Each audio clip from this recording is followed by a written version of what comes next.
आरो जोङो मोनसे माने मिथिदों आरो फिल्डआव हाबनानैहाय जे बिपिएफ हानजानि बा बिथां रिहुन दैमारि साराबो हयथ' बुंदों जे नांगोलनो भट होआब्लालायनो बिटिसि सरकारनिफ्राय आसनि मोना। आं बेखौनो बुंनो सानदों जे बिटिसि सरकार जाखांनायनि उनावहाय जे सेंग्राफोरनो जुबफोरनोबो 2 लाख होगोन होननानै बुंदोंमोन बेखौबो सोर मोनखो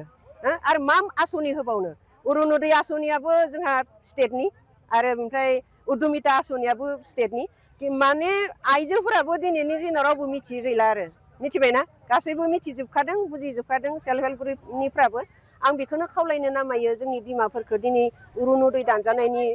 बयबो गाबलायदों दुखु मोनलायदों आरो बेराफारसेथिंहाय जोंहा जल'फोराबो